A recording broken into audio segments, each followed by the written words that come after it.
Hey everybody, how you doing today? I've been cutting some hemlock all weekend long on the sawmill, and it's time to change the blade. So I figured I'd share that with you guys so you can see how to go about changing the blade on this Wood-Mizer LX-25.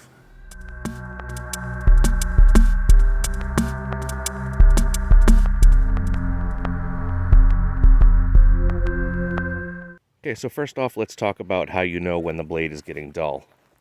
Well, like right here, first of all, we have some knots in this very beginning of the cut. And if you look, you can see how the cut is crooked. Right here, the blade was really diving and acting weird. And then if we look up this crack between the two boards, you can see that it's wide. The crack is wide here, then it gets narrow, then it gets wide, and then it gets narrow. So we're getting some, the blade's starting to wander in the wood. So that tells me it's time to change it. It's getting dull. All right, first off, we're going to get this thing raised up all the way to a convenient working height.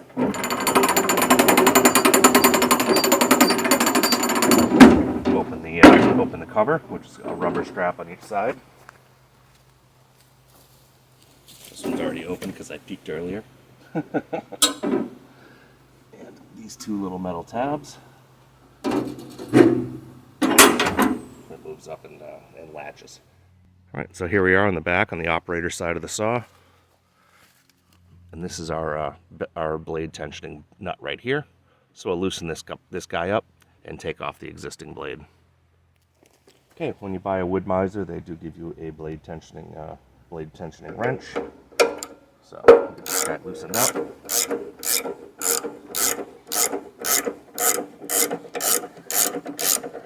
I go until it basically starts backing off, and then there's no more contact here. Okay, we're starting to get there now. Yeah, so now we're fully loosened up. Okay, now in general, the blade is quite easy to get off. It just slips straight out of the guides. Cut does come right off the wheel. You can see right now the top of the blade is pushed up into the cabinet, so I'll have to pull this down in order to pull it forward and get it out of here. Really, the hardest part is getting the blade off this wheel and up past this guard. So when you're doing this, this really is the biggest pain in the butt, is getting the blade out through this little crack right here. And it is always a bit of a challenge. And another thing that happens is the blade always likes to catch on this little bolt. But I'm going to put some gloves on. Always wear gloves when you're handling these blades. Even though this one is dull, it will still have no problem putting some holes in you. So let me get my gloves on and we'll wrestle this guy out of here. All right, now like I said, this corner is always one of the most difficult things. So I'm going to pull this blade up, get it past that bolt that I pointed out. That's a pain in the butt. Pull the blade forward a little bit here. Now I'm going to twist the blade. I don't know if you can see me putting this twist on the blade to get it up and over to here. So now we're good on this end. Now the next thing that's going to fight me is up here at the top. The blade is currently humped up like this, so it's stuck behind this flange. I'm just going to have to pull it down a little bit. Pull it right out of there. Oh, it's stuck a little bit. There we go. And just be careful.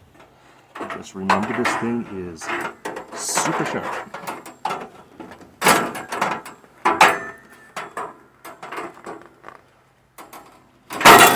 Gentle. There we go. All right, well that one's out. Now I'm going to get in here. I have a paintbrush, and I'm going to go in here and clean out all the dust and crud that's in here. Depending on what type of wood you're cutting, this thing will definitely collect some serious amounts of sawdust right now. Right now I'm cutting green hemlock, so it kind of sticks to the machine. It really likes to hang around. Okay, now it's time to put the blade on. I'm going to do the pretty much the reverse of what I have just done. These are super sharp when they're brandy new, so be super careful.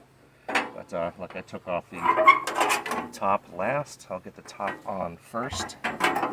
Get it kind of just loosely laid in the cabinet here. Now, of course, this is going to be my most difficult part again, so I'll do this part next. I have to give the blade a twist to get it underneath that tire and past the guards.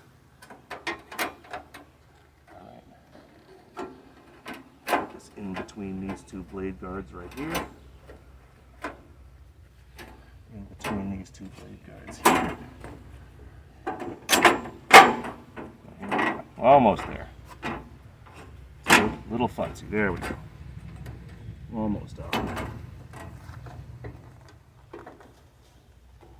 I'll probably do with loosening this up a skosh even, but there we go.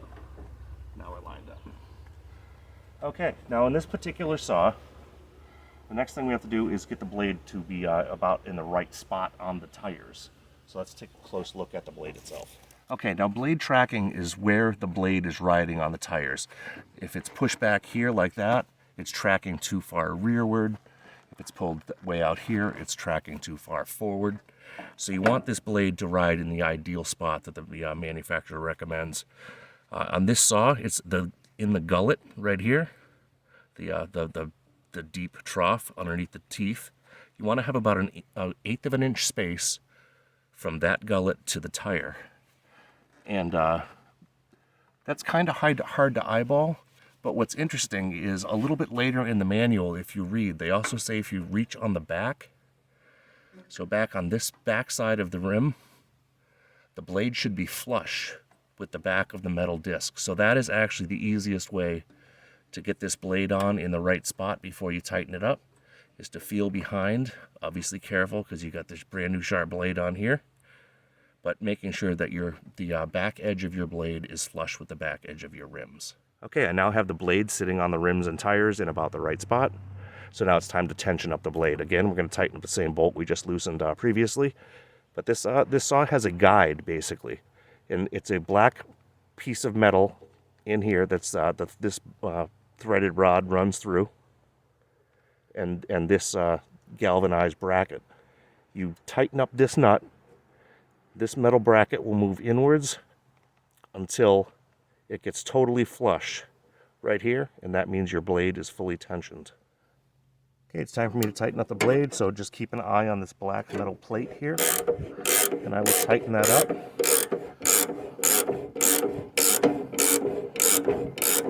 Let's get really snug now. Very close.